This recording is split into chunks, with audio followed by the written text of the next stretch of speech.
Class last class में बच्चों हम लोगों ने आपसे बात की थी कि मॉलिक्यूलर फॉर्मूला जो है वो क्या होता है और कैसे हम लोग किसी भी मॉलिक्यूल जो है उसके फॉर्मूला को हम लोग बना सकते हैं, या अगर हमें किसी मॉलिक्यूल का फॉर्मूला पता हो तो हम लोग उसका किस तरीके से नोमेनक्लेचर या नाम जो है दे सकते हैं। आज बच्चों हम लोग एक और बहुत इंपॉर्टेंट टॉपिक आपके लिए लेकर के आए हैं जिसका नाम है मोल कॉन्सेप्ट। पर वो जो मोल कॉन्सेप्ट को करने से पहले हम लोगों को एक छोटा सा टॉपिक करना पड़ेगा जो है मोलर मास या मॉलिक्यूलर मास। तो बच्चों आप हेडिंग बना दीजिएगा सबसे पहले, मोलर मास और मॉलिक्यूलर मास। मोलर मास और मॉलिक्यूलर मास। हम लोगों ने एटॉमिक मासेस जो थे, एटॉमिक मास की डेफिनेशन देखी थी और बहुत सारे एटम्स के मासेस हमने करे थे, जिसमें हाइड्रोजन से लेकर के कैल्शियम तक के सारे एलिमेंट्स थे। मैं पहले भी आपको होमवर्क दे चुका हूं, क्लास में मैं लिख करके बोर्ड पर बता चुका हूं मासेस, और एक बार फिर से मैंने आपके लिए बोर्ड पर हाइड्रोजन से लेकर के कैल्शियम तक के हर एटम का मास जो है हम लोगों ने लिखा है। ये जो बच्चों मासेस लिखे हैं इनकी यूनिट है, जैसे हाइड्रोजन के आगे लिखा है ना 1, आगे आप यूनिट लगाएंगे ग्राम पर मोल, ग्राम अपॉन मोल। क्या लगाएंगे आप? ग्राम अपॉन मोल। देखो आपको यहां दिख रही होगी मोलर मास में ग्राम पर मोल। ठीक है, ग्राम पर मोल ये यूनिट लगाएंगे आप। तो एटॉमिक मासेस मैंने लिख दिए हैं। मोलर मास या मॉलिक्यूलर मास क्या है? देखो एक मॉलिक्यूल किससे बना होता है? एटम से बना होता है।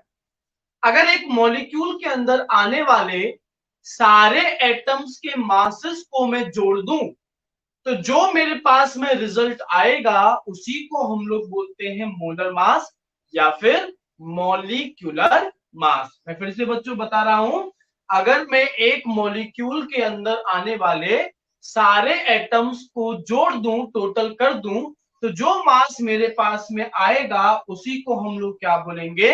मॉलिक्यूलर मास और मोलर मास। तो जो आपने हेडिंग बनाई है मोलर मास और मॉलिक्यूलर मास, उसमें बच्चों डेफिनेशन लिखिएगा, the sum of SUM, the sum of the sum of the atomic masses, the sum of the atomic masses of all the atoms, of all the atoms, of all the atoms in a molecule, in a molecule, in a molecule is called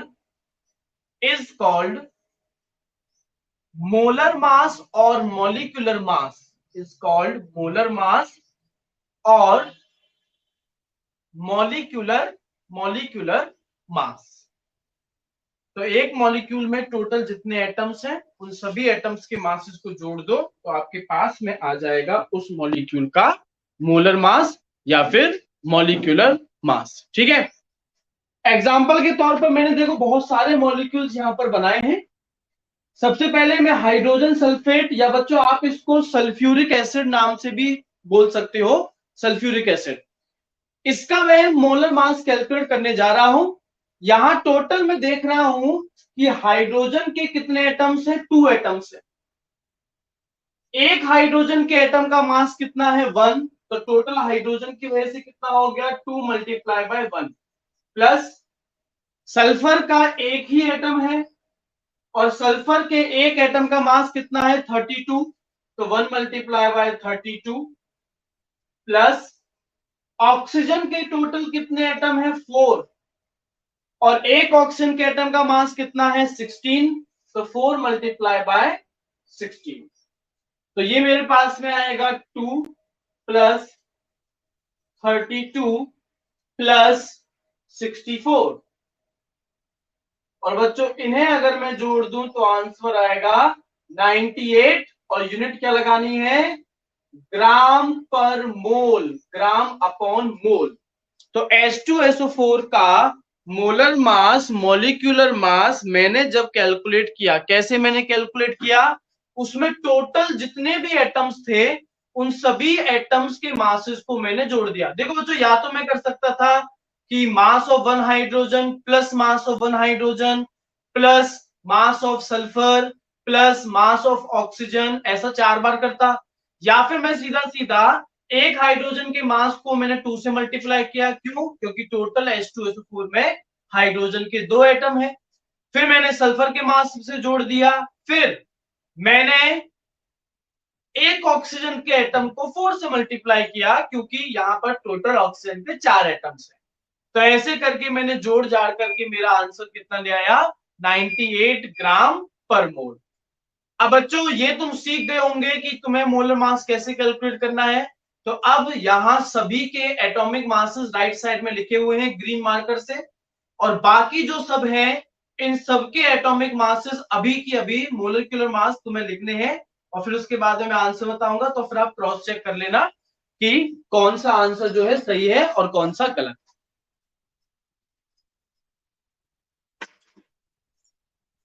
फटाफट से इन सभी के molar masses आप लोग बच्चों total करके calculate करो, और थोड़े टाइम में आपको दे रहा हूं, 2-4 मिनट दे रहा हूं, फिर उसके बाद में मैं इनके करेक्ट आंसर्स बताऊंगा, और फिर आप मैच कीजिएगा अपने आंसर से कि कितने सही हैं और कितने गलत। बहुत सिंपल है, सिर्फ आपको मल्टीप्लाई और ऐड ये 2 चीजें करनी है।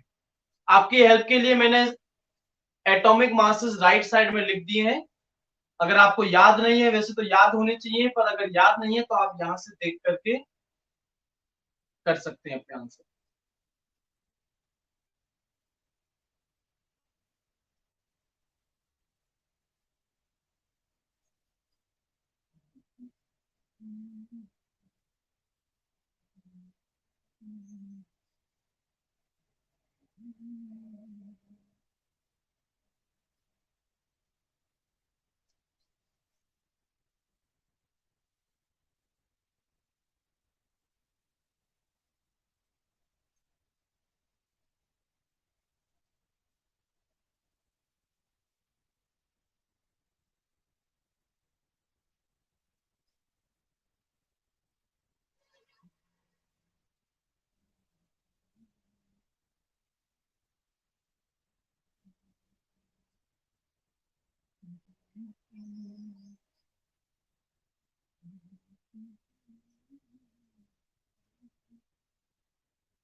बच्चों 2 मिनट और, 2 मिनट के बाद में मैं इनके करेक्ट सॉल्यूशंस आपको बताऊंगा। आप लोग चेक कीजिएगा कितने सही हैं कितने गलत।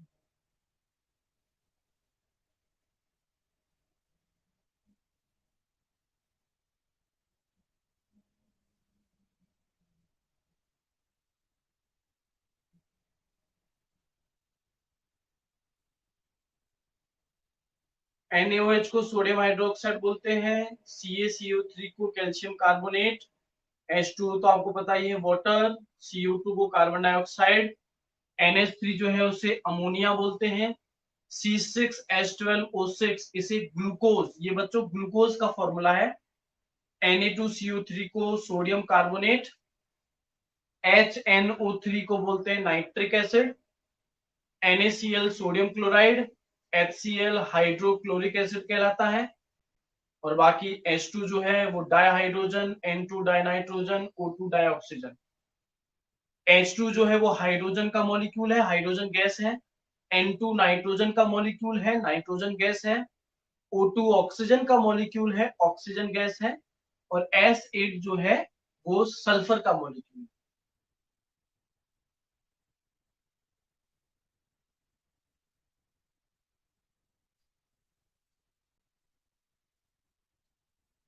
हाँ जी बच्चों, तो चलिए अपन डिस्कस कर रहे हैं। फटाफट से जल्दी जल्दी कमेंट करना तुम लोग। NaOH का क्या निकाला मोलर मास? NaOH का क्या मोलर मास निकाला? जल्दी कमेंट करो, फटाफट करते जाओ। NaOH का मोलर मास कितना निकाला? राहुल का कमेंट आ गया है।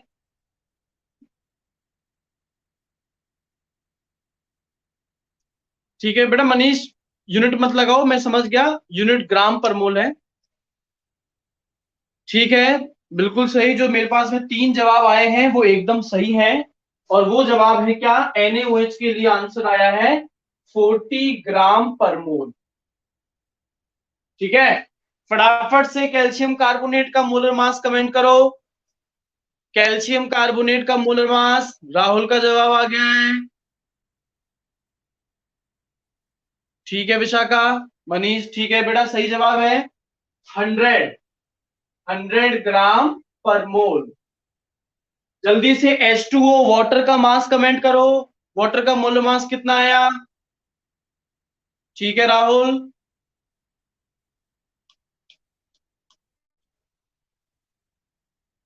ठीक है, बहुत सही, 18 ग्राम पर मोल।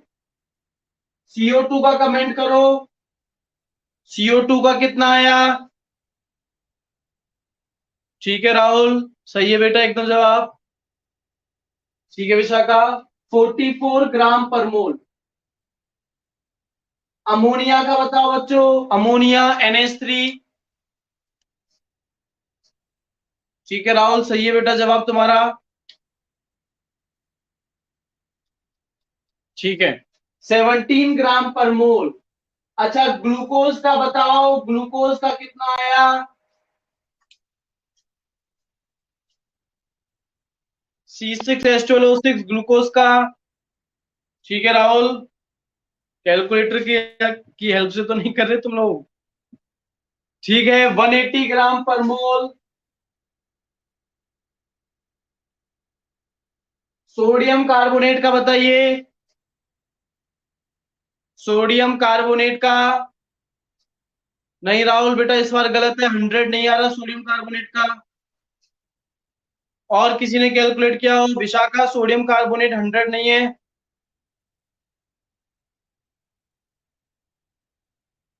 भाई एक सोडियम के एटम का 23 है, तो 2 सोडियम के एटम्स का कितना हो गया? 46। एक कार्बन का 12, तो 46 प्लस 12 58। और O3 का मतलब हो गया 48। 58 प्लस 48 आंसर आएगा 106। 106 ग्राम पर मोल। ये आएगा सोडियम कार्बोनेट का 106 ग्राम पर मोल। हाँ जी, HNO3 का कमेंट करो। नाइट्रिक एसिड का किसी ने निकाला हो? HNO3 nitric acid, nitric acid का आप में से किसी ने निकाला हो तो जल्दी से कमेंट करो। ठीक है, कृष्णव का जवाब आ गया है। और एकदम सही जवाब है कृष्णव। आंसर है 63 ग्राम पर मोल। हाँ सर, सोडियम क्लोराइड NaCl का कमेंट कीजिए। Sodium chloride NaCl।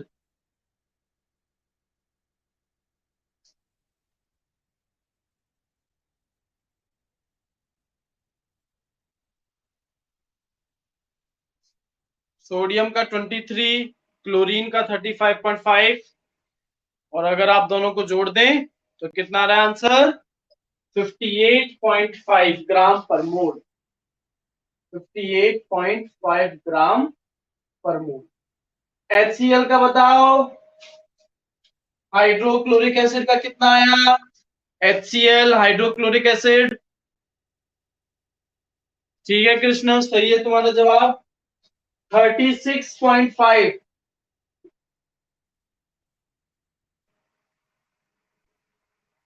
H2। ध्यान रखना बच्चों, अगर आपसे कहते हैं हाइड्रोजन गैस, तो एक्चुअल में H2 की बात हो रही है।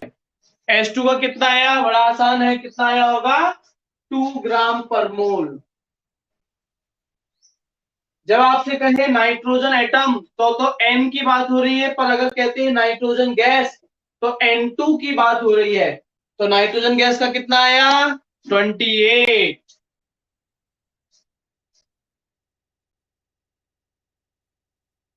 ऑक्सीजन गैस, ऑक्सीजन एटम का तो मतलब है O, पर ऑक्सीजन गैस का मतलब क्या है, O2। ऑक्सीजन गैस का कितना आया,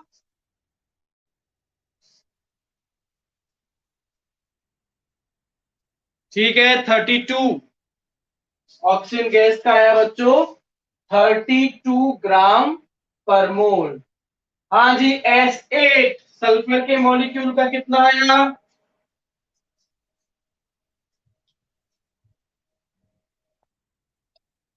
256। शाबाश, 256 ग्राम पर मोल।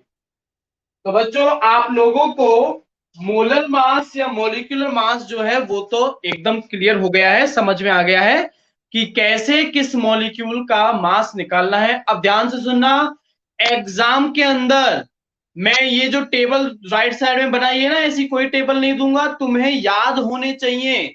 हाइड्रोजन से लेके कैल्शियम तक के एटॉमिक मासेस आपको याद होने चाहिए, ठीक है। तो चलो, अब आपको मॉलिक्यूलर मास या मोलर मास का कॉन्सेप्ट तो क्लियर है। अब आपको मोल कॉन्सेप्ट को समझने में कोई परेशानी नहीं आएगी। अभी बच्चों ये जो भी हमने किया है मोलर मास वाला टॉपिक, इसको मैं इरेज कर दूं क्या, जो मोलर मासेस हमने लिखे हैं इनके, इन्हें इरेज कर दूं क्या, ठीक है। तो इरेज कर रहा हूं मैं, आप लोग हेडिंग बना दो मोल कॉन्सेप्ट।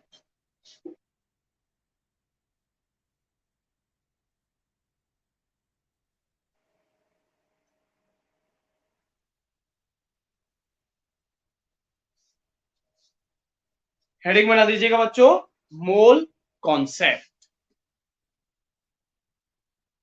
मोल कॉन्सेप्ट को समझने के लिए आपको सबसे पहले पता होना चाहिए कि आखिर मोल क्या है। आखिर मोल क्या है बच्चों, मोल एक्चुअल में एक यूनिट है। यूनिट जैसे कि किलोग्राम एक यूनिट है, किलोमीटर एक यूनिट है, लीटर एक यूनिट है। लीटर वॉल्यूम की यूनिट है, किलोग्राम मास की यूनिट है, किलोमीटर डिस्टेंस की यूनिट है। ऐसे ही मोल भी एक यूनिट है, पर सर मोल किसकी यूनिट है, मोल आपको यह बताता है कि किसी एक सब्सटेंस के अंदर कितनी मात्रा में, कितने अमाउंट में पार्टिकल्स या कितना मैटर जो है वो पाया जाता है। फॉर एग्जांपल, आपके सामने एक बोर्ड है, मान लेते हैं ये जो बोर्ड है ये लकड़ी वुड का बना हुआ है। अब वुड जो है वो एक्चुअल में क्या है, वुड एक्चुअल में कार्बन है। तो इसका मतलब ये जो बोर्ड है ये कार्बन का बना हुआ है। अब कोई तुमसे पूछे कि बताओ इस सामने तुम्हारे रखे हुए व्हाइट बोर्ड में कार्बन कितना है, तो आप एक्चुअल में उसके क्या कैलकुलेट करेंगे, मोल्स कैलकुलेट करेंगे। तो जब किसी भी सब्सटेंस में हमें अमाउंट ऑफ मैटर कैलकुलेट करना होता है, तो हम लोग क्या कैलकुलेट करते हैं, उसके मोल्स कैलकुलेट करते हैं। तो बच्चों मोल कॉन्सेप्ट में सबसे पहला पॉइंट, आप मोल की डेफिनेशन लिखिएगा। मोल की डेफिनेशन लिखो, mole is the mole is the unit of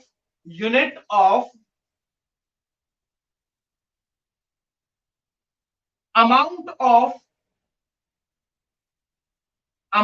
of matter, METTER, amount of matter present in amount of matter present in a substance, amount of matter present in a substance, present in a substance। तो एक substance में कितना matter जो है वो present है, बस इसी को हम लोग क्या बोलते हैं, मोल। अब सर कैसे किसी के मोल्स को हम लोग कैलकुलेट कर सकते हैं? मोल्स के लिए हमारे पास एक फॉर्मूला होता है, आपको सामने दिख रहा होगा। फॉर्मूला है given mass upon molar mass. Molar mass तो अभी आप अच्छे से समझ के आए हो, आपने कितने सारे मॉलिक्यूल्स के मोलर मासेस आपने कैलकुलेट भी किए, है ना। मोलर मास जिसकी यूनिट क्या रखनी है हमेशा, ग्राम पर मोल। गिवन मास क्या है? गिवन मास वो मास है जो वजन तौल करके वेगिंग मशीन पर मेजर करके उसका वेट आपको दे दिया गया। मैं क्या करता हूं, मैं मान लो मैं अभी जिस रूम के अंदर ये ऑनलाइन क्लास ले रहा हूं, उस रूम के अंदर प्रेजेंट कार्बन डाइऑक्साइड CO2 जो है, मैं उसे कलेक्ट करता हूं, इकट्ठा करता हूं। एक पॉलिथीन के अंदर मैं CO2 को भरता जाता हूं, भरता जाता हूं, भरता जाता हूं। और जब वो पॉलिथीन भर जाती है तो फिर मैं उस पॉलिथीन को अच्छे से पैक करके वेगिंग मशीन के ऊपर रखता हूं। और वहां पर जो रीडिंग आती है वो रीडिंग आती है 88 ग्राम। क्या आती है? 88 ग्राम। तो मैंने क्या किया, मैंने CO2 जो है उसको कलेक्ट करके उसका मास जो है वो कैलकुलेट कर लिया। कितना आया? उसका आया 88 ग्राम। अब ये 88 ग्राम CO2 में तुम्हें दे देता हूं कि लो CO2 को पकड़ो, 88 ग्राम CO2 को पकड़ो, और मुझे तुम ये बताओ कि अगर ये 88 ग्राम CO2 है तो इसमें एक्चुअल में CO2 के कितने मोल्स प्रेजेंट हैं। तो मैंने तुम्हें कितना मास दिया? 88 ग्राम गिवन मास। मैंने तुम्हें क्या दिया? 88 ग्राम। तो ये 88 ग्राम जो है वो तो क्या हो गया? Given mass of CO2। इसके मोल्स निकालने के लिए आपको डिवाइड करना पड़ेगा CO2 के मोलर मास से। अब CO2 का मोलर मास आपने थोड़ी देर पहले निकाला और वो कितना आया था? वो आया था 44 ग्राम पर मोल। और बच्चों डिवाइड करने पर आंसर कितना आ गया? 2 मोल्स। इसका मतलब 88 ग्राम CO2 के अंदर CO2 के कितने मोल्स प्रेजेंट हैं? 2 मोल्स प्रेजेंट हैं। समझ में आया क्या मोल क्या है और मोल का फॉर्मूला? कमेंट करो जरा, मोल क्या होता है और मोल का फॉर्मूला समझ में आया या नहीं? कमेंट करके बताओ।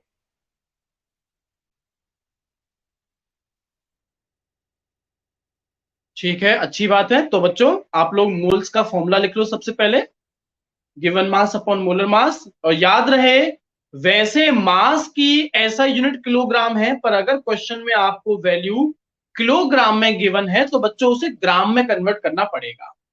गिवन मास की यूनिट ग्राम में ही होनी चाहिए, अपॉन मोलर मास ग्राम पर मोल में होना चाहिए। फॉर्मूला लिख लो, और फॉर्मूला लिखने के बाद आप एग्जांपल लिख देना। इन 88 gram of CO2, in 88 gram of CO2, फिर कैलकुलेट कर दो, फिर लिख देना 2 moles are present. In 88 gram of CO2 calculate कर दीजिएगा, 88 upon 44 equal to 2, 2 moles are present, 2 moles are present.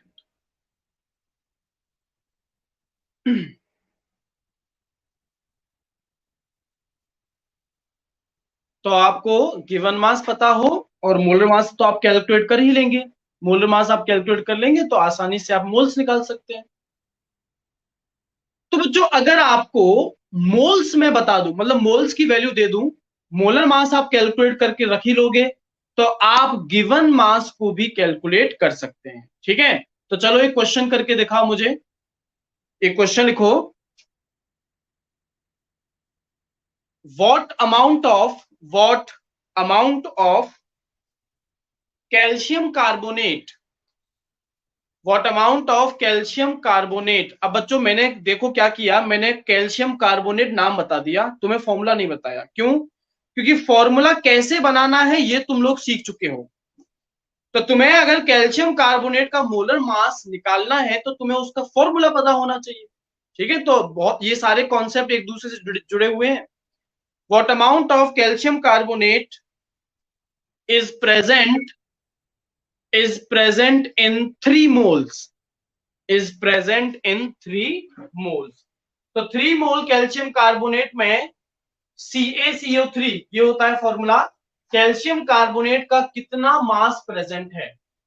फटाफट से करो और आंसर अपना कमेंट कर दो।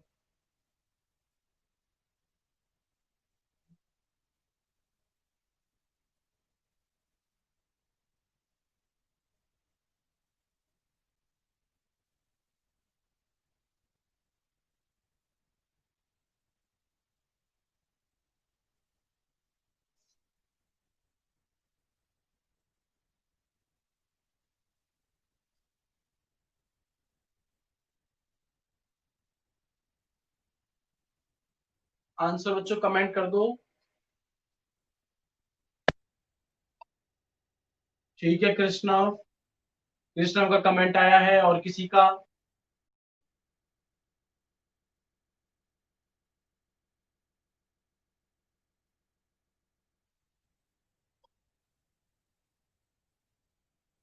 राशिका का भी आ गया कमेंट।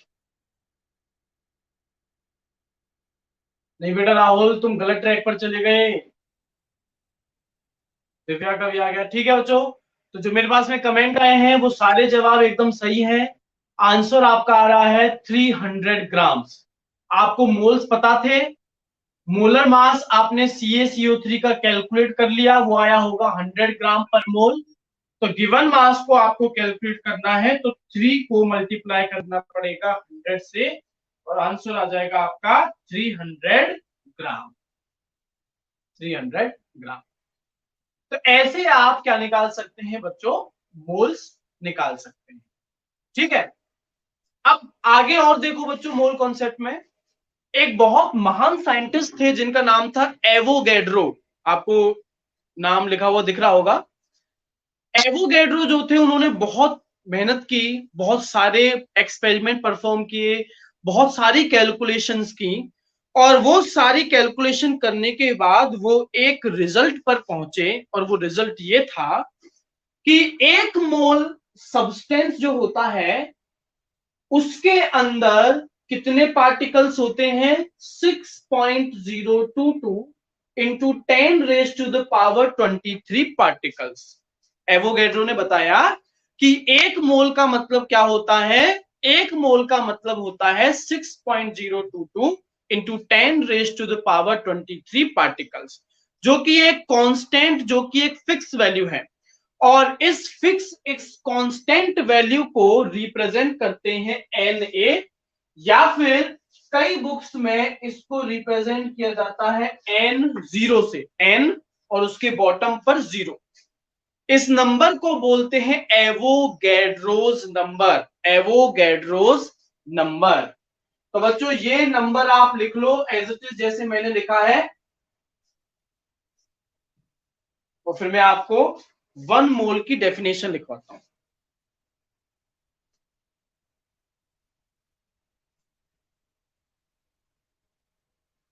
तो अगर आपको मोल पता है तो आप गिवन मास कैलकुलेट कर सकते हो, आपको गिवन मास पता है तो आप मोल्स कैलकुलेट कर सकते हो।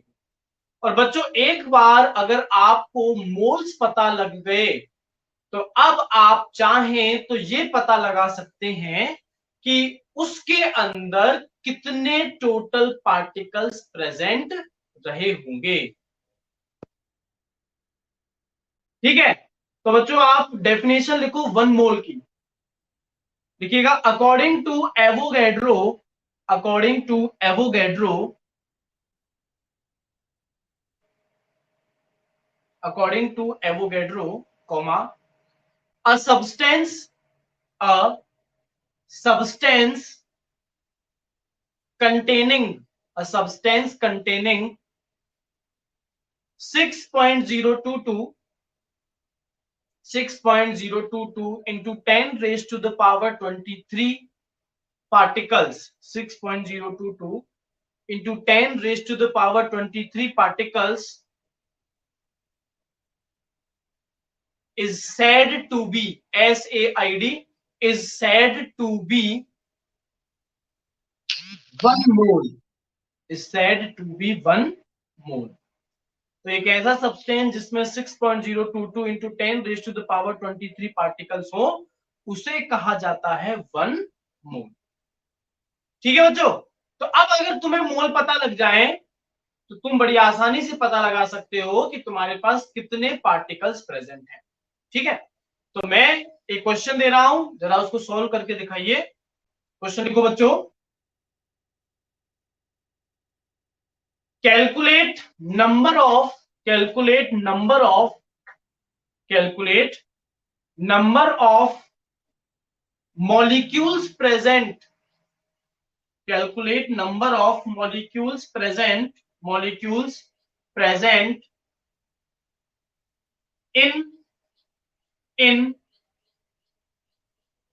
56 gram of nitrogen gas, 56 gram of nitrogen gas। जल्दी से सॉल्व करो और अपने आंसर को कमेंट करके बताओ।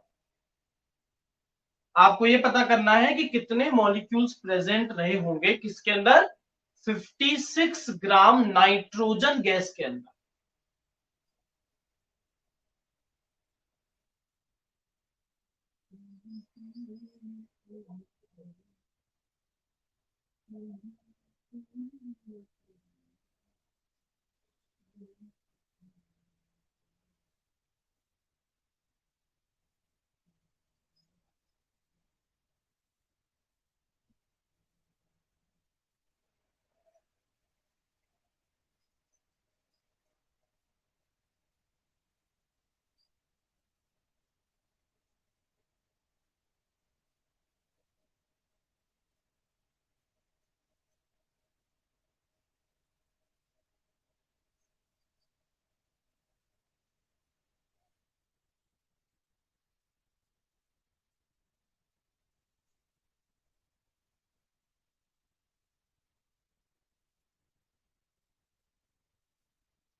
वन 1.5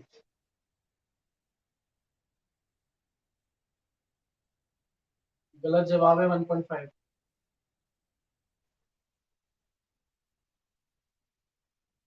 अगर तुम्हें नंबर ऑफ मॉलिक्यूल्स पता करने हैं तो तुम्हें पता होना चाहिए कि मोल्स कितने हैं।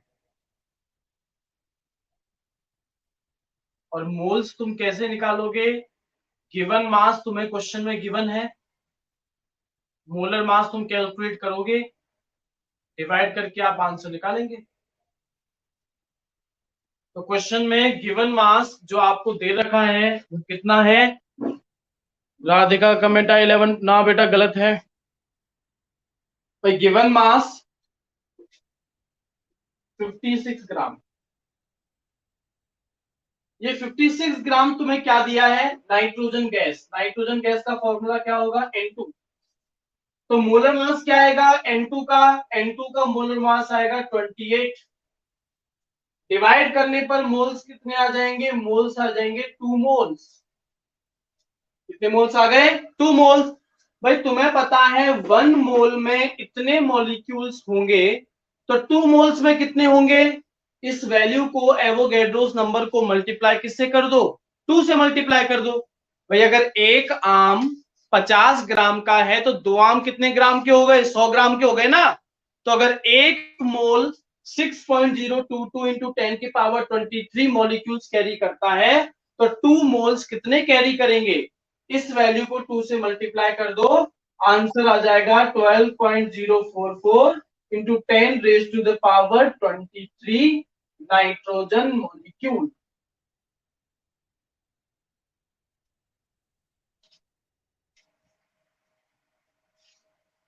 बेटा पार्टिकल यहाँ मॉलिक्यूल ही तो है, मॉलिक्यूल्स ही तो है पार्टिकल।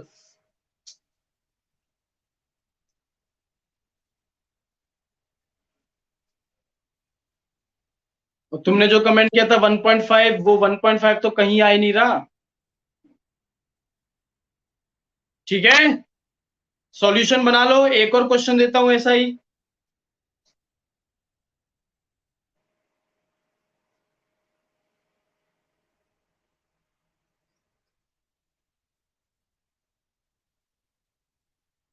क्वेश्चन लिखो, calculate number of molecules, calculate number of molecules present in, calculate number of molecules present in, present in 48 gram of oxygen gas, 48 gram of oxygen gas, 48 ग्राम of oxygen gas. जल्दी से करके दिखाओ।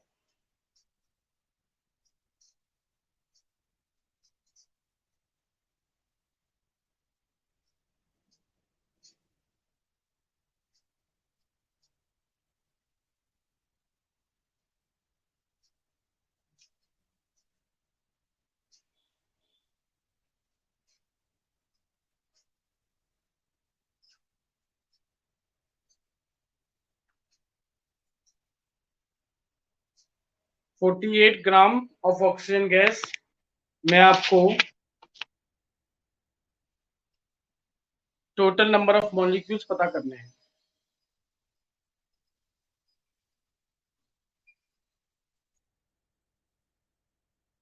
राहुल का comment आया है,